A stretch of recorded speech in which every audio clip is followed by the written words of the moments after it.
Conversing is produced and distributed in partnership with Comment Magazine and Fuller Seminary.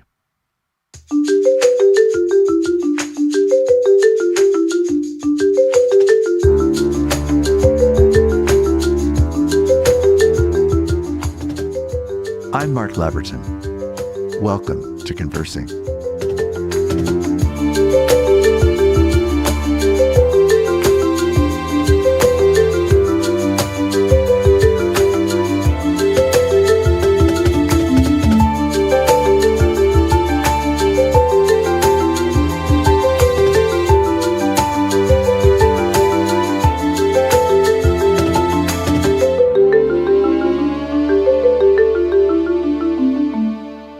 Conversing exists as a catalyst for empathy.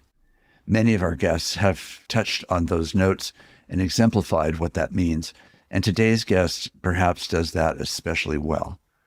Nicholas Kristof is a writer for the New York Times and has been since 1984.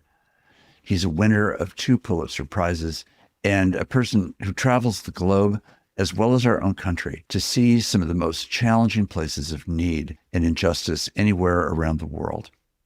He was born and raised in a tiny little town in Oregon called Yam Hill. He's the son of 2 immigrants who became 2 professors at nearby Portland State University. He himself graduated from Harvard, wrote for the Harvard Crimson, as well as later for the Oregonian, before he joined the New York Times in 1984. His writing is inspiring, but it's also gripping and tragic because so much of what he reports about has to do with some of the most challenging issues of our day, both in the United States as well as around the world. He stretches my heart and mind, as I hope he does yours, for needs in the United States and around the globe. Welcome, Nicholas Kristof. We're delighted that you're here as a guest on Conversing. It's great to be with you, 2 Pacific Northwesterners, chatting together. Exactly. I've followed your work closely for decades, and I think you have been, for me and for many people who have followed your columns and your writing, your books, you have been really a voice of conscience that has been exceptional, really quite distinct in the array of people who are following and reporting on some of the greatest and hardest challenges that the world's facing in various places around the globe. And the fact that you bring the distant near is really a terrific contribution that you're making. And it has certainly been the case that it's helped change my understanding of the world. How did that kind of global orientation emerge? I know it's partly probably a reflection of your family being an immigrant family, but just give us a little more insight into how that instinct in you has formed. So I think it was very much a function of my family. My dad was a Armenian refugee from Eastern Europe. His family had spied on the Nazis during World War II. They got caught. Some were executed by the Nazis. Others were executed by the Soviet communists.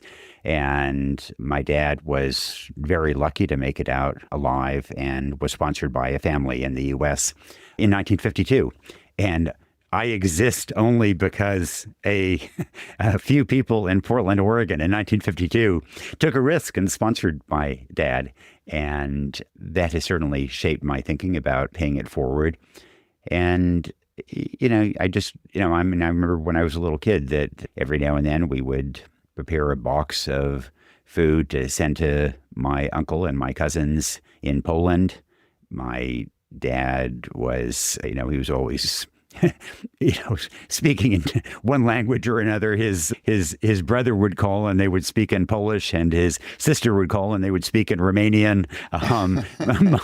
If you asked my dad where he was from, he would say he was Romanian. If you asked his brother, he'd say he was Polish. If you asked my aunt, she would say she was Armenian. And, they were just a very complicated family. And I think that very much nurtured my sense of the world and of trying to do my little part in making it a better place.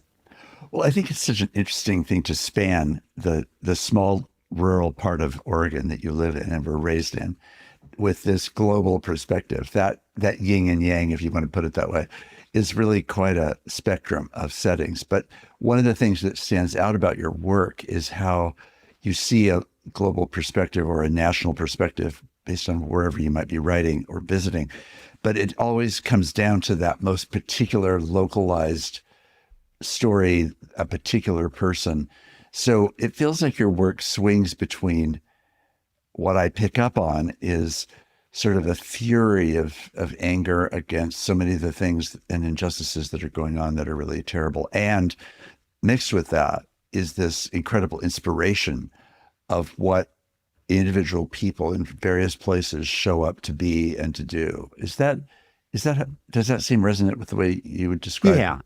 I think there are a couple of things I'd say. One is that because I come from the middle of nowhere, this tiny little farm town, and, a sense that people in Washington didn't really understand places like this when they were making policy, that I think that has made me as a reporter more inclined to get out of capitals, to go to places where you don't just talk to the foreign minister, to college educated people who speak English, but you really try to understand what is happening in the broader tapestry of the country. And so that is partly behind what I'm doing. And this point about, inspiration and positivity, I think that one fundamental mistake that bleeding hearts make, whether they're bleeding hearts in journalism or in the nonprofit community or in advocacy, is that we focus so much on all that is going wrong that we leave people feeling numb and feeling that it's hopeless. So there's no point in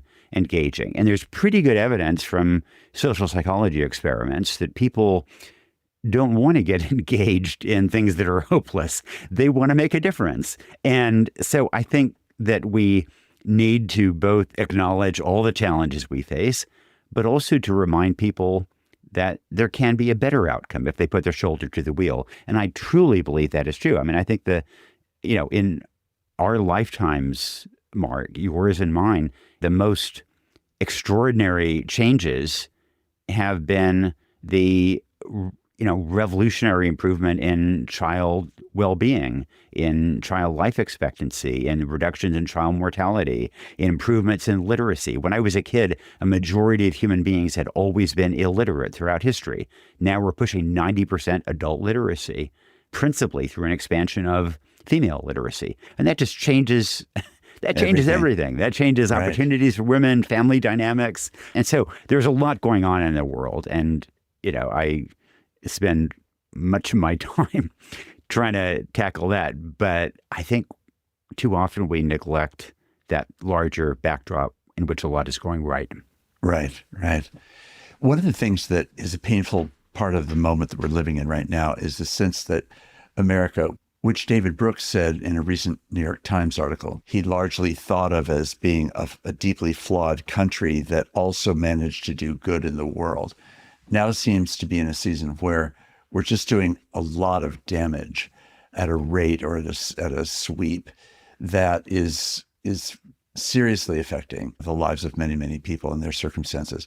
Can you give us an overall read? And then I want to ask you about some particular parts of the world.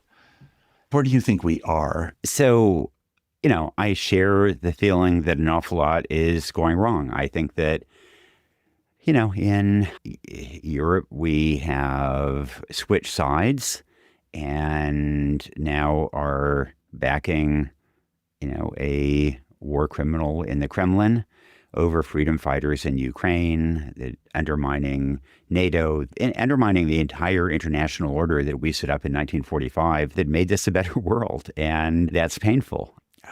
I see the dismantling of USAID and PEPFAR, and it just breaks my heart that kids are dying unnecessarily when, the antiretrovirals cost 14 cents a day. I mean, it's, and so, all that is true.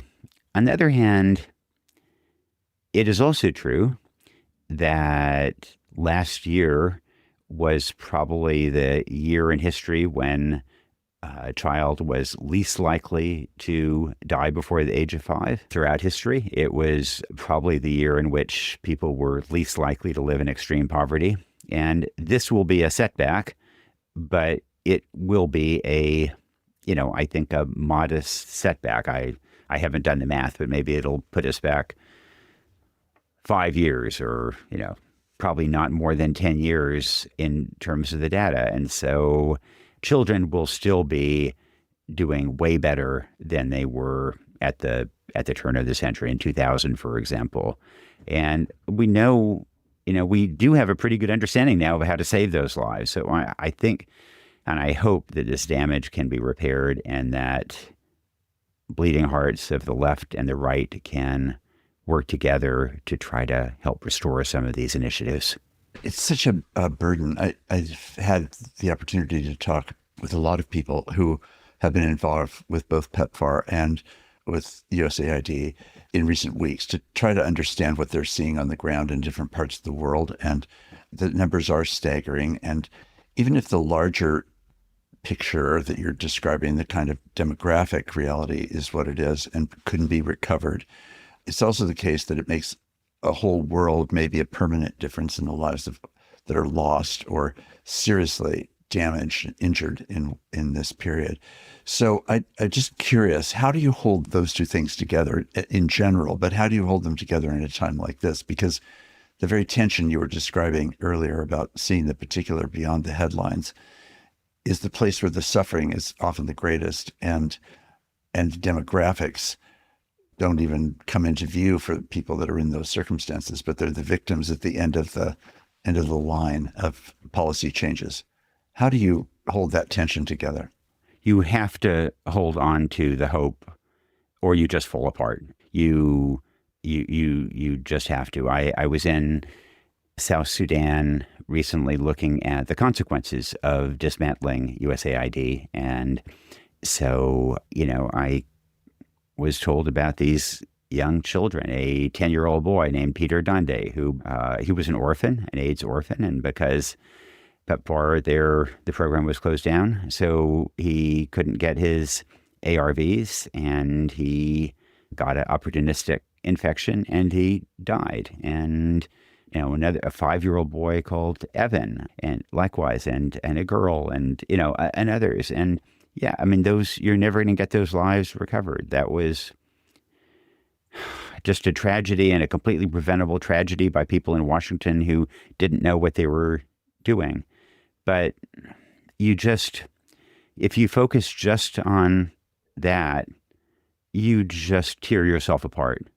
And so you have to believe, that this kind of reporting is going to make a difference and is going to make it more likely that ARVs are going to reach other kids and save their lives, yes, that information matters. Yes. And to believe that, look, we're not going to save every life, but we can save many, many of them. And, armed with that confidence and that belief, go out and save as many lives as we can. And, don't succumb to that despair. Right. Well, it was interesting when your memoir came out about a year ago now, which is called Chasing Hope, an amazing book that I would highly commend to the people that are listening, that you would choose that as the title. Feels like that's really the right title because it's true about you. I mean, it's just to say the obvious back to you, but that is how you have seemed to live. That is how you posture your work in the world, and I think live it out in such a way that many people have been able to grab a hold of the tales of your optimism and realism, but your optimism and hope in a way that's been very, very reassuring, even while you're graphically describing suffering and injustice. It's sort of funny, Mark, that when people first meet me, they sort of think, they're kind of walking on eggshells. They think I'm going to be this, deeply tortured, gloomy person, this kind of Eeyore of journalists.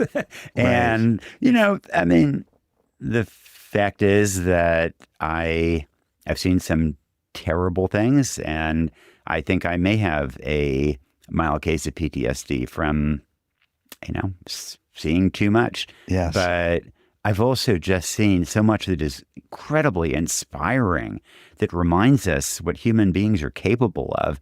And that has left me, I think, a lot more cheery and upbeat than than people who haven't spent their careers covering wars and massacres and disease and sex trafficking and everything else. Gosh.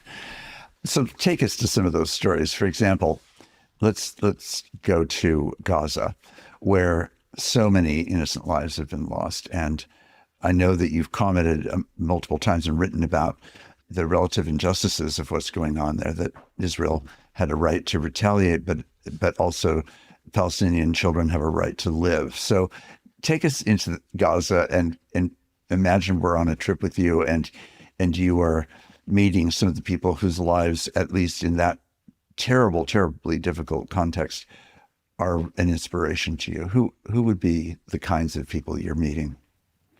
So, I've been to Gaza many times over the last 20 years, and Hamas is repressive. It's misogynistic. It's homophobic. The affection that many in the left in America have for Hamas just bewilders me. But it's also true that, children are being killed in massive numbers with American 2,000-pound bombs.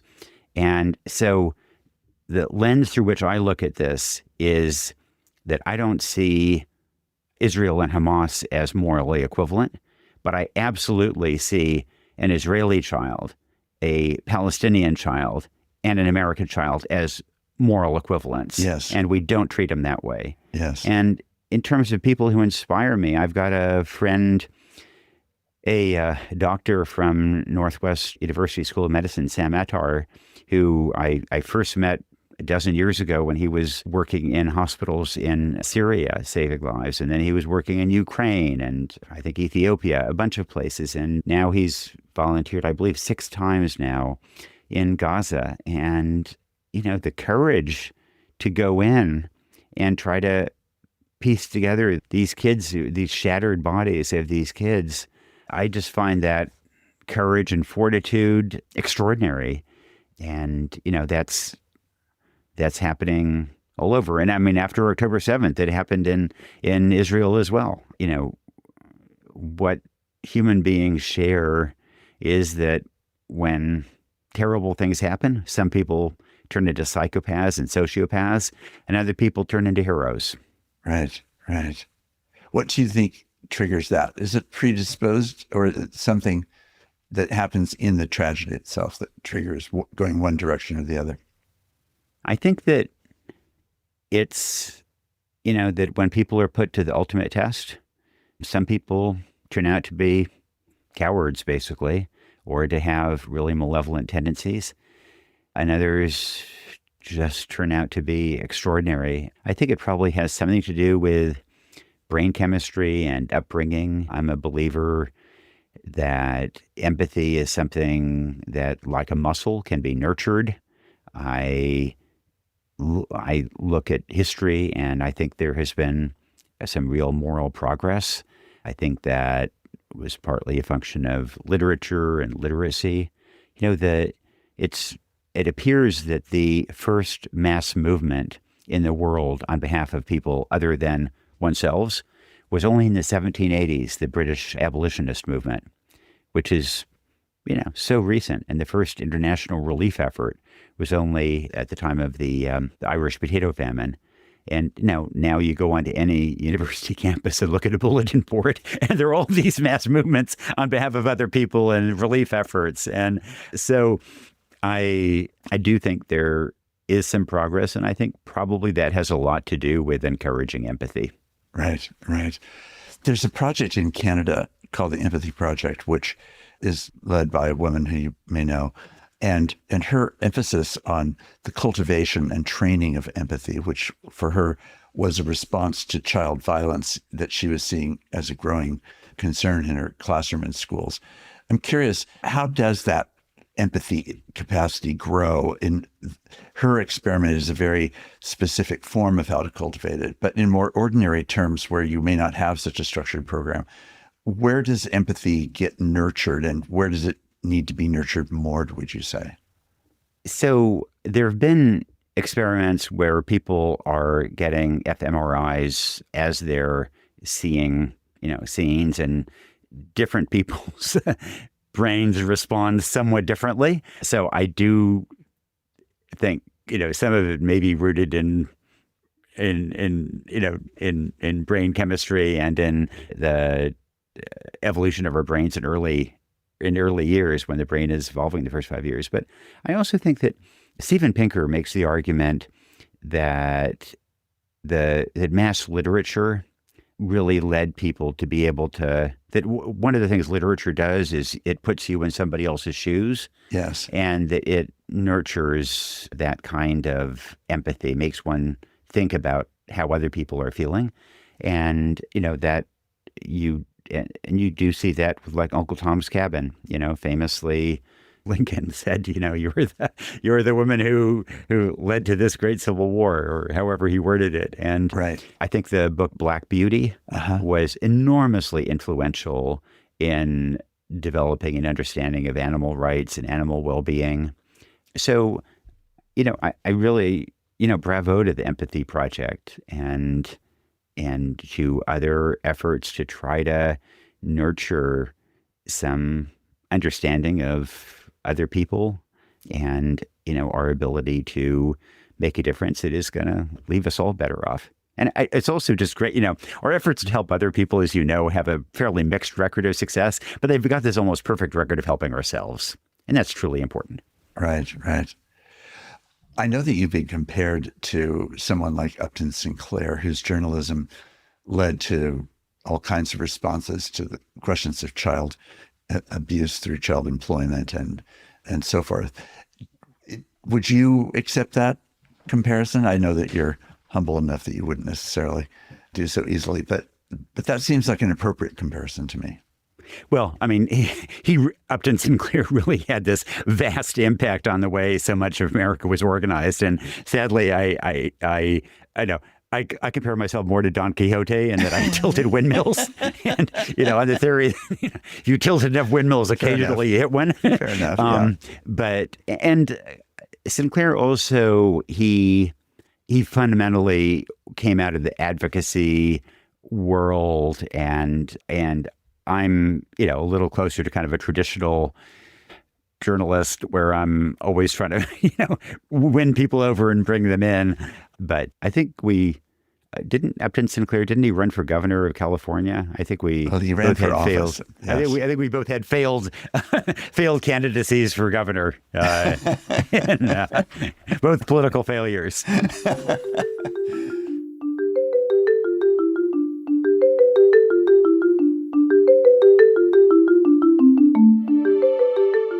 I'm Mark Labberton.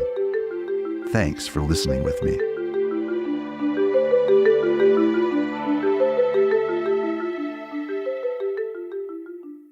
Well, I do think that certainly part of why people follow your writing as they do is that you are a schoolhouse. You are yourself a professor of empathy and an exemplar of that. And that's part of what keeps your articles so fresh and attractive, because of this combination of both reporting on terrible things, but reporting with inspiration on terrible things, or with encouragement at the very least, and doing so out of a sense that you're telling us what we might see and or feel ourselves if we were there, or you at least let us be exposed to it in a very particular way, which allows empathy to grow by direct exposure to the particular. I think that's part of the power of your writing and your contributions. I also wondered, let's move to another part of the world. So, for example, Eastern Congo has been a place that has really been full of so much suffering and brutality of many different kinds for a long time, at least a couple of decades. Some of the worst violence in Africa has been in that sector. So tell us, like you did in Gaza, take us to Eastern Congo and help us to see and to maybe hear one or two stories of encouragement. Yeah, UNICEF just today reported that a child is raped every 30 minutes in Eastern Congo. And, it's just tragic. And so, yeah, my first trip to Eastern Congo was 1997. It began with a plane crash. Then I was chased by a warlord through the jungle for 5 days on the other end, and then caught malaria in the process of that. So it was a discouraging yes. initiation to Congo. Right. But but you see, likewise, these just extraordinary people. And so one person who I've come to so admire there, met many years ago, is Denis Mukwege, a pastor and doctor in the city of Bukavu. And he was a doctor, and he was dealing with rapes of often very young girls who developed fistulas. And typically a fistula is what happens during childbirth and prolonged labor. But what he was seeing in Eastern Congo was violent fistulas when girls were being raped with sticks and things, just purely out of cruelty, just to torture them. And it broke his heart. And so he thought, I can't just fix these injuries. I'm going to speak out. And he became a very, very powerful advocate for the rights of women there. And he endangered himself by antagonizing both the government of Congo and Kinshasa and the government of Rwanda. And so at one point, assassins were sent to kill him, and they did murder his bodyguard, who risked his life to save Dr. Mukwege. And Denis is still running this Panzi hospital in Bukavu at risk to himself, and to provide that kind of healing service to these women there. And, the courage of that staff and those doctors and those nurses and their devotion to people there, it's truly inspiring. Mm-hmm. It really is. And I always think that side by side with the worst of humanity, you find the very best.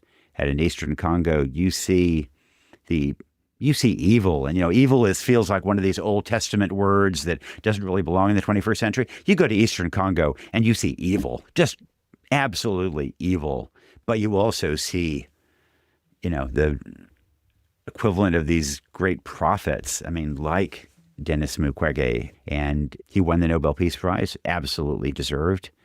And it's been kind of a privilege to shine a light periodically on his work. The church that I served in Berkeley had, for various reasons, a lot of close connections with the church in Eastern Congo and in Bukavu and in other places in that exact vicinity. And one of the things that happened was that there was a woman in our church who was a quilt maker, and she summoned all of the quilt makers to make the best quilts that they could, and that we realized that there was no bedding and no cover for the women that were coming to the hospitals for fistula surgeries. And so one Sunday we had those quilts laid all over the whole sanctuary and sat on them, wrapped ourselves in them, and sent them off the next day in a special arrangement that had been made with one of the airlines. And by the next Sunday, we were being fed a live feed with the women who had received these quilts and who were themselves wrapped in them in the way that we had been a week before.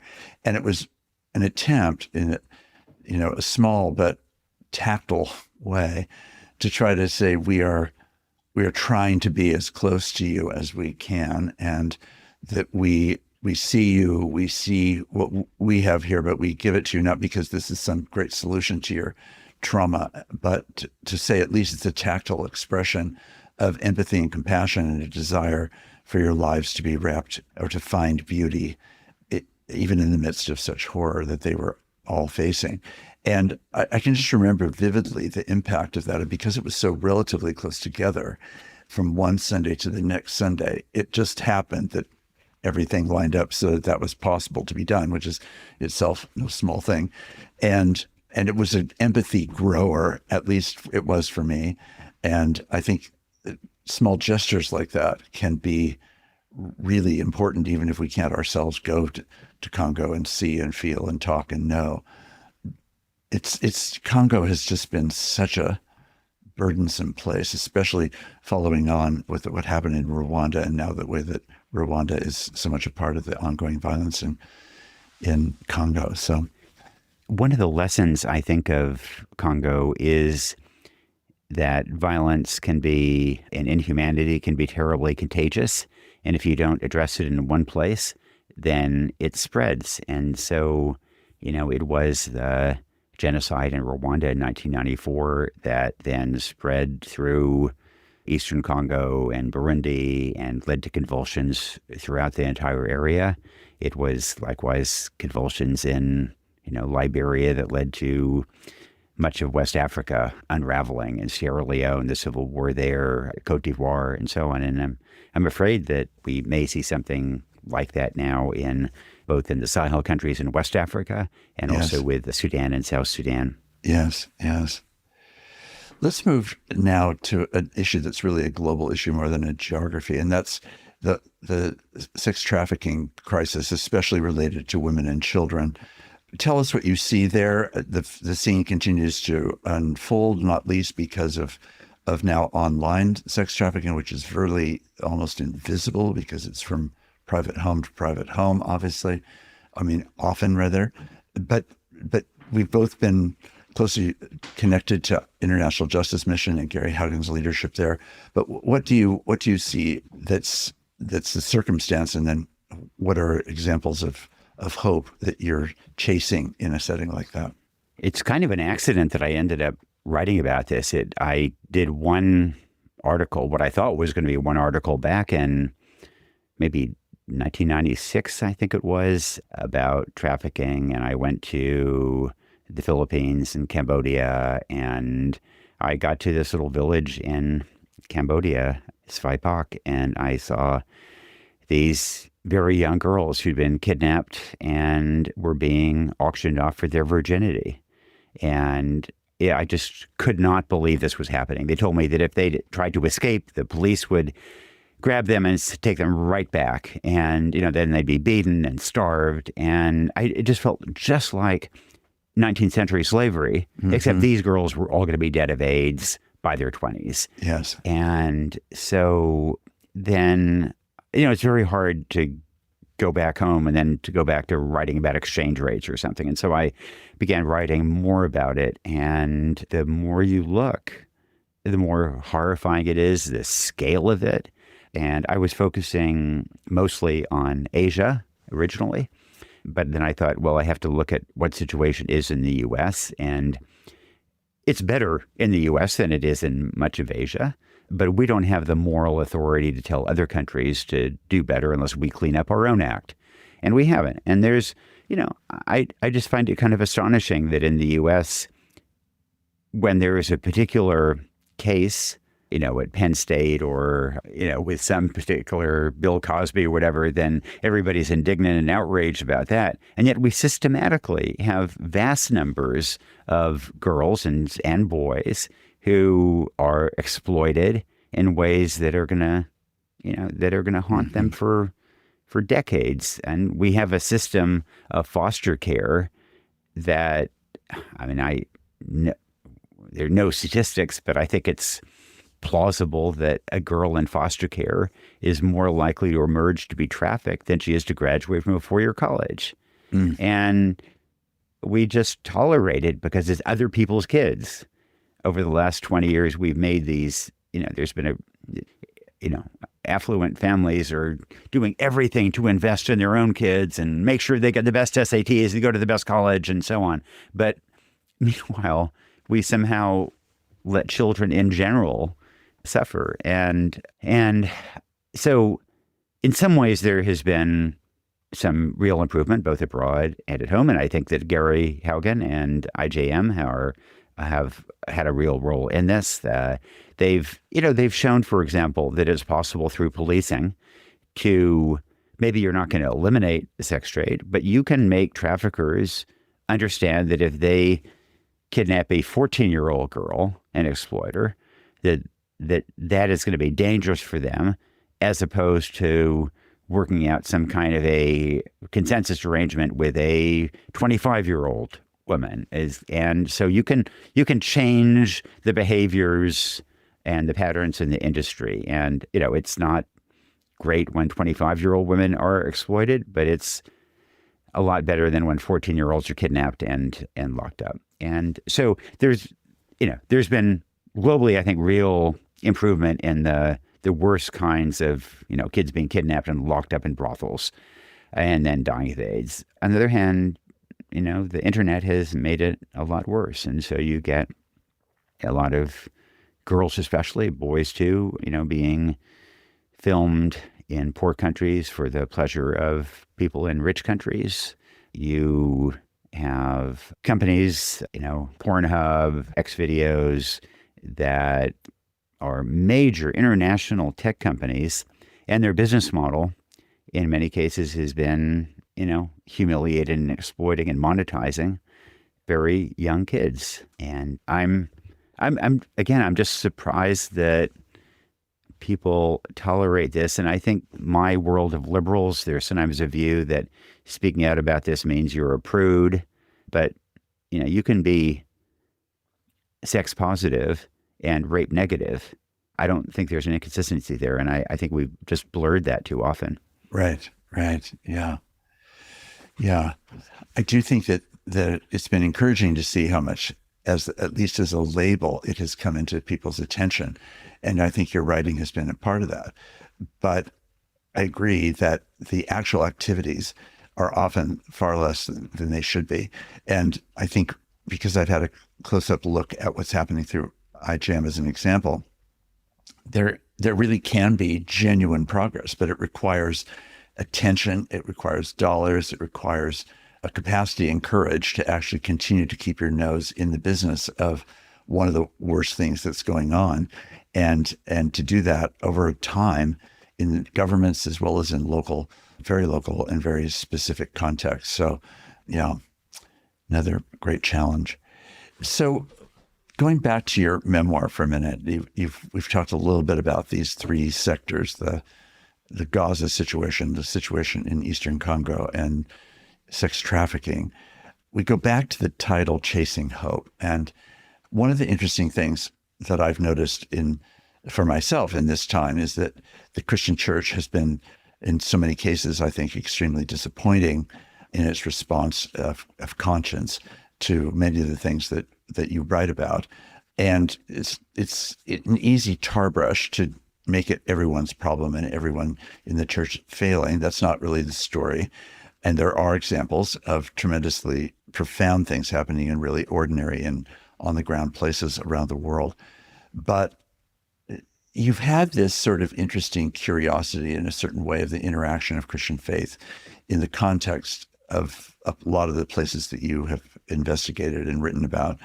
And then you have this annual column that you do where you interview someone, usually I think it's at Christmas time, about the incarnation or about the meaning of faith, including the understanding of the incarnation and the viability, credibility of the incarnation.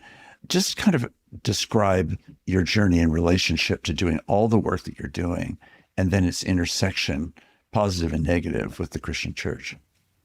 So I would actually be more positive about the role of the Christian church in relation to these kind of humanitarian issues.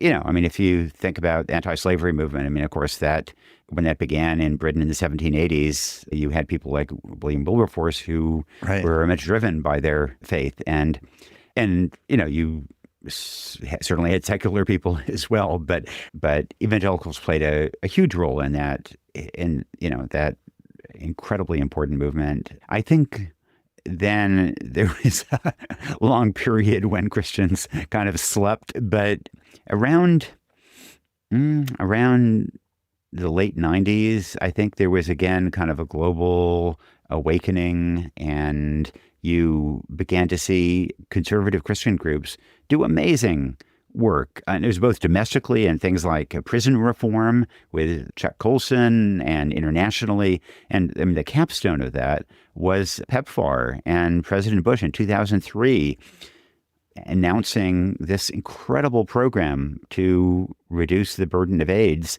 that has saved 26 million lives so far. It's the most important program of any country in my adult lifetime in terms of saving lives. And Michael Gerson, the evangelical speechwriter for President Bush, I think gets a lot of the credit for that. But, but that was something that my world of secular liberals, that wasn't our work. And then, likewise, the President's Malaria Initiative, there have been a bunch of efforts. If you look at nonprofits, some of the very biggest ones are religious ones. But, having said that, I think that there are also a lot of things that I find crushingly disappointing. Evangelicals are very good in terms of donating, tithing and donating money to good causes, but they've often opposed government programs that would create opportunity and address these problems. And I mean, liberals are kind of the opposite. Liberals are personally stingy, but much more supportive of government programs that make a difference. And I mean, my view is that both are needed, and that I look right now at some conservative evangelicals who are celebrating the dismantling of USAID and a PEPFAR. And I just don't understand it. How can you read the Gospels and think this is a good thing? And, especially when it's to save money so that tax cuts disproportionately for the wealthy are funded. And my latest column was from the West Bank, from Bethlehem. And, it was about how evangelicals in particular have been very supportive of hardline Israeli policies that dispossess Palestinians in the West Bank, including Palestinian Christians. Right. Who were just kind of befuddled. I mean, how can you be doing this? And, you're supporting repression of us. And yes. Christians have been incredibly good about freedom of religion, not just for Christians, but also for Muslims in Xinjiang and so on. And yet there's this blind spot about the West Bank. So I'm in awe of what many Christians have done domestically and abroad in terms of living their faith. And I should say, I mentioned evangelicals, the Mormon Church has been kind of a fairly recent entrant in this, but doing incredibly good work globally in humanitarian stuff. And so I think they've done amazing things, but there's so many areas that I just find disappointing and just don't understand how people of good conscience, can support these kinds of outcomes. And so, complicated views. It's very complicated. I see all the positives that you do, but I'm also particularly troubled as a Christian leader for all the things that I don't see, and the things that are incredibly underwhelming as just a simple manifestation of Christian compassion. What have you learned from those columns that you've done interviewing people about their Christian faith and about particularly the incarnation? What have you taken away from the years of doing that? I don't know how many years you have done it, but a number. Yeah, it's probably been about 10 years. Tim Keller was the first. And I mean, one is that,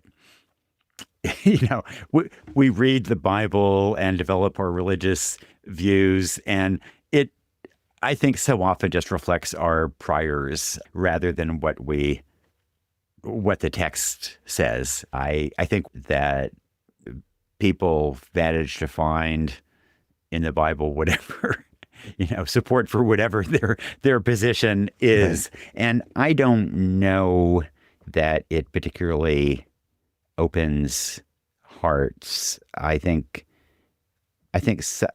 maybe it does. Actually, I'm changing my mind as I say that. I think probably it does to some degree. I think being a part of a community, a religious community, has led people to do good works together. And so, I mean, one of the questions I often ask evangelicals is this question of, if the only way to heaven is by recognizing Jesus as your personal savior, then what about all the people who are non-Christians, non-evangelicals, and people really struggle with that. And I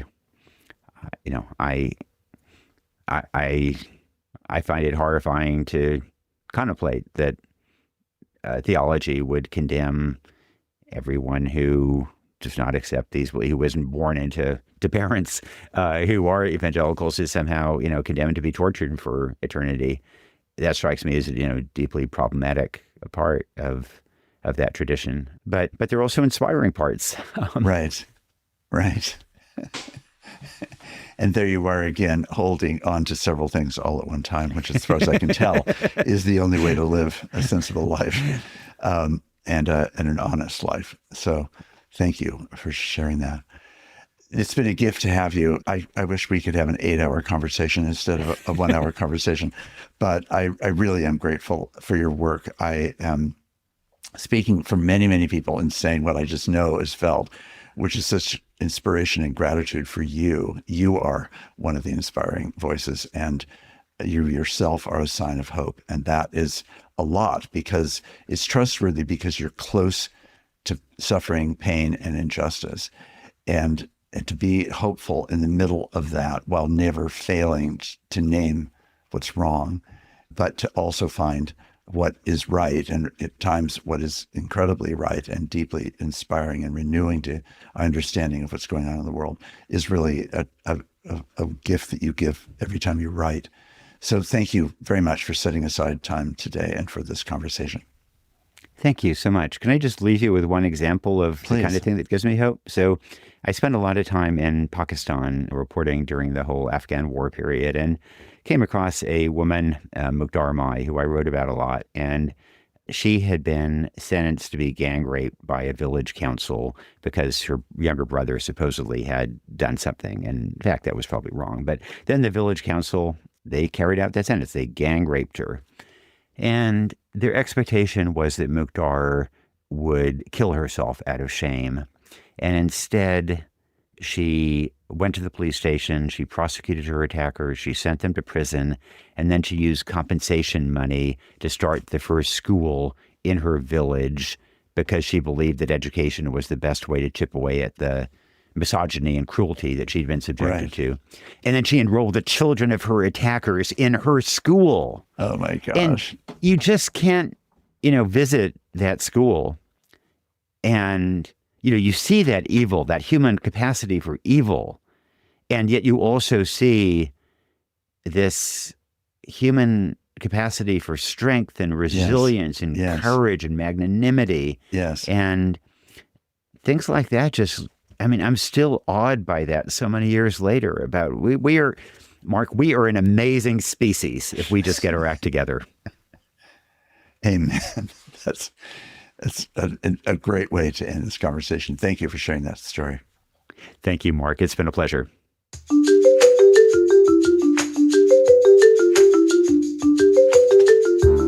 Conversing is produced and distributed in partnership with Comment Magazine and Fuller Seminary. Peter Labberton is our engineer and editor. Evan Rosa is our producer. For more information about Comment Magazine, visit comment.org, where you can subscribe, read the current magazine issue, and browse their archive.